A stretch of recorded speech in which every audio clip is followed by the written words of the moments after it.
Serial गुम है किसी के प्यार में के लेटेस्ट एपिसोड को सबसे पहले देखने के लिए हमारे चैनल को सब्सक्राइब करें। एपिसोड की शुरुआत में तेजस्विनी अपने काका साहब को समझाने की कोशिश करती है कि संगीत एक ऐसी कला है जिसके बिना जिंदगी अधूरी है। लेकिन काका साहब कहते हैं कि नील ने मेरी बात मान ली थी और तुम इस घर की बहू हो, तुम्हें मेरी बात माननी ही पड़ेगी और संगीत से तुम्हारा कोई रिश्ता नाता नहीं रहेगा। तभी ऋतुराज कहता है कि तेजस्विनी ने तो संगीत से ही एमए करने की सोची है और फॉर्म भी भर दिया है। तभी लीना कहती है तेजस्विनी कोई एग्जाम नहीं देगी। लेकिन वहाँ पे सभी लोग ये बात सुन के चौंक जाते हैं। खुद तेजस्विनी भी रोने लगती है और तेजस्विनी विनती करती है कि आप लोग संगीत को समझें और मेरी कला को समझें और मुझे एग्जाम देने दें, क्योंकि मेरे ये बाबा का सपना था। तभी लीना कहती है कि तुम अपने बाबा के बारे में कुछ ना ही बताओ तो ज़्यादा अच्छा है। और वहीं पे लीना कहती है कि संगीत से तुम एमए नहीं करोगी और तुम्हें संगीत में आगे अब नहीं बढ़ना है। लेकिन नील इन सब बातों का विरोध करता है और कहता है मैंने तेजस्विनी से वादा किया है कि मैं उसे उसकी जिम्मेदारियों के बीच में नहीं आऊँगा, उसके सपनों के बीच में नहीं आऊँगा और इस शादी को मैं कभी भी उनके सपने के बीच में आने भी नहीं दूंगा। और मैंने तेजस्विनी की जिम्मेदारी लेने की वादा की है और मैं इस वादा को निभाऊंगा। तभी नील कहता है काका साहब से कि आपने ही मुझे सिखाया है कि जब भी वादा करो तो उसे पूरा करो और मैंने ये वादा किया है तो मैं इसे पूरा भी करूँगा। तभी तेजस्विनी कहती है कि आप लोग मेरी बातों को समझो और मुझे संगीत में आगे बढ़ने दो। ऋतुराज भी तो इसी घर से है और वो भी संगीत में कितना नाम कमाया है। तभी काका साहब कहते हैं कि ऋतुराज हमारे घर का बच्चा नहीं है, वो लीना की बहन का बेटा है और उसकी परवरिश उसकी बहन ने की है। अगर हमने ऋतुराज की परवरिश की होती तो आज ऋतुराज भी नील की तरह डॉक्टर और इंजीनियर होता। तभी ऋतुराज कहता है कि मैं अपने लाइफ में खुश हूँ और मुझे क्या करना है क्या नहीं करना है ये किसी से पूछने की ज़रूरत नहीं है। तेजस्विनी इस घर की बहू है और मुझे नहीं लगता है कि वो आप लोगों की बात मानेगी। ऋतुराज भी जले पे नमक छिड़कता है। तभी वहाँ पे जीतू कहते हैं कि कला एक बहुत बड़ी आस्था होती है, पूजा होती है। लेकिन काका साहब जीतू के बात का भी विरोध कर देते हैं।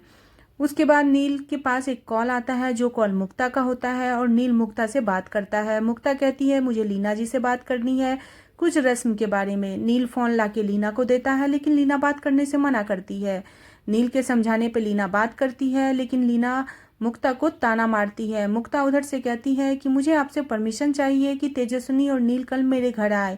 लीना कहती है कि आज तक आपने मेरे बेटे को सिर्फ लूटा है, अब फिर लूटने के लिए ही बुला रही हो, ये कोई रस्म नहीं है, आपकी तो लॉटरी लग गई है। आपके बेटे की भी जिम्मेदारी मेरे बेटे ने ले ली और बेटे भी फॉर्म फिलअप करके अपनी जिम्मेदारी मेरे बेटे के ऊपर सौंप दी। ये बातें सुन के सभी लोग चौंक जाते हैं। वहीं पर तेजस्विनी की आंखों से आंसू बहने लगता है और वो अंदर ही बहुत ज़्यादा टूट जाती है लीना के बातों से।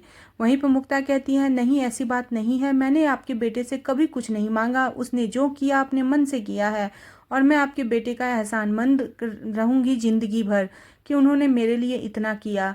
मैं तो बस ये रस्म करना चाहती हूँ, अगर ये रस्म नहीं हुई तो अपशकुन होगा। वहीं पे लीना कहती है कि ये सब चीज़ अपनी बेटी से ही पूछ लीजिए और फ़ोन तेजस्विनी को दे देती है।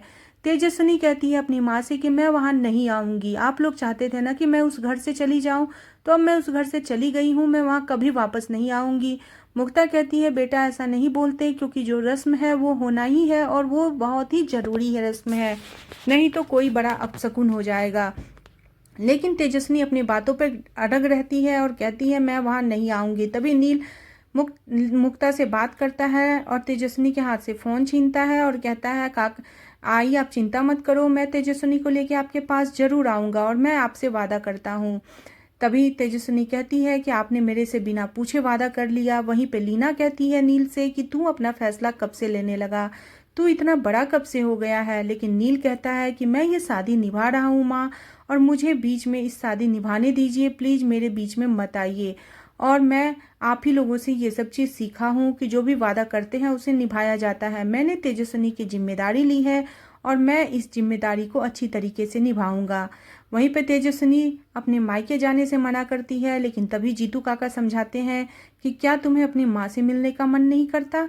लेकिन तेजस्विनी कहती है कि नहीं मुझे वहाँ नहीं जाना है। लेकिन जीतू काका समझाते हैं बेटी वहाँ जाओ, तुम्हें भी अच्छा लगेगा। लीना कहती है कि तेजस्विनी की तो लॉटरी लग गई है। तभी तेजस्विनी कहती है कि आपको जो कहना है आप मुझे कह सकती हैं, लेकिन मेरे आई बाबा के बारे में आप कुछ गलत मत बोलिए। तभी नंदिनी कहती है कि तुम काकू से कैसे बात कर रही हो तेजस्विनी, लेकिन तेजस्विनी कहती है कि वहिनी अगर आपके माँ बाप के बारे में भी ये हमेशा इस तरीके से बात करे तो आप क्या करेंगी। तभी लीना कहती है तुम अपनी आंखें और अपनी जुबान बंद रखा करो, और तेजस्विनी पे चिल्लाती है। तभी नील आके दोनों को समझाता है और लीना नील से गुस्सा हो जाती है। तेजस्विनी वहां से रोते हुए चली जाती है और अपने कमरे में बैठ के बुक को लेके रोने लगती है। तभी नील उसे आता है और समझाने की कोशिश करता है। कहता है मैं आपका साथ हमेशा दूंगा, आप चिंता मत करो, मैं काका साहब से बात करूंगा। लेकिन तेजस्विनी कहती है कुछ नहीं होने वाला, ये लोग मुझे देखना ही नहीं चाहते। लेकिन नील उन्हें समझाता है और कहता है आप चिंता मत करो, मैंने आपकी जिम्मेदारी ली है तो आपकी जिम्मेदारी को मैं अच्छे से निभाऊंगा भी। तेजस्विनी नील के बातों को समझती है और कहती है मैं वहां जाने के लिए सिर्फ इसलिए तैयार हो गई हूँ क्योंकि तुम्हारे साथ कोई अपशगुन न हो। मैं नहीं चाहती हूँ कि मैं तुम्हारे साथ कुछ गलत करूँ और तुम्हारे साथ कुछ भी गलत हो जाए, क्योंकि तुमने मेरे लिए और मेरे भाई के लिए, मेरे परिवार के लिए बहुत कुछ किए हो और मैं भी तुम्हारा भला ही चाहती हूँ। यह कहकर तेजस्विनी वहां से चली जाती है और नील के दिल में कहीं तेजस्विनी के लिए और भी जगह बढ़ जाती है। दूसरे दिन तेजस्विनी तैयार होकर नीचे उतरती है तो वहां पे प्राची कहती है कि देखो हमारे घर की बहू कैसी लग रही है। तभी नील तेजस्विनी को देखता है। इसी बीच ऋतुराज आ जाता है और कहता है ये प्रधान परिवार की बहू है, अच्छी तो लगेगी ही, वैसे भी तेजस्विनी काफी सुंदर है तो सुंदर तो दिखेगी ही। उसी पे यहाँ पे लीना पूजा कर रही होती है और लीना कहती है मायके जाने के लिए कल मना की और आज चली गई। इसे जुबान चलाना बहुत अच्छी तरीके से आता है और लोगों को बातों में फंसाना भी बहुत अच्छी तरीके से आता है। ये मायके जा रही है प्रधान परिवार के ठाठ बाट को दिखाने के लिए अपने डॉक्टर पति के साथ। वहां पे नील भी कुछ नहीं बोल पाता है, लेकिन तभी तेजस्विनी कहती है कि काकू आई ऐसा कुछ भी नहीं है, मैं वहां दिखाने नहीं जा रही हूँ, मैं बस ये करने जा रही हूँ कि वहां पे कोई अपशकुन न हो और इसीलिए मैं इस रस्म को निभाने जा रही हूँ। तभी अमृता भी कहती है कि ताई इस रस्म को निभाना बहुत ज़रूरी है, आप ऐसा कैसे बोल रही हो। लेकिन लीना के कटु वचन जो है वो बंद होने के नाम ही नहीं लेते हैं। लीना कहती है कि ये नुमाइश करने जा रही है, तुम लोग इसे नहीं समझोगे, मैं इसे अच्छी तरीके से समझ गई हूँ। छोटे लोगों की यही बात होती है, अगर शादी बड़े घर में हो जाए तो वो दिखावा ज़्यादा करते हैं।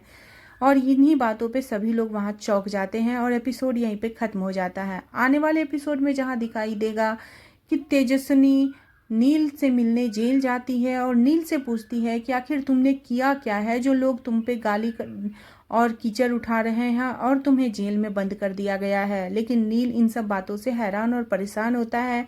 नील और तेजस्विनी दोनों को जेल में दिखाया जाता है। आने वाला एपिसोड काफी ज्यादा इंटरेस्टिंग और मजेदार होने वाला है, तो जानने के लिए बने रहे सीरियल गुमे किसी के प्यार में। और नेक्स्ट एपिसोड के लिए चैनल को सब्सक्राइब करना बिल्कुल ना भूलें।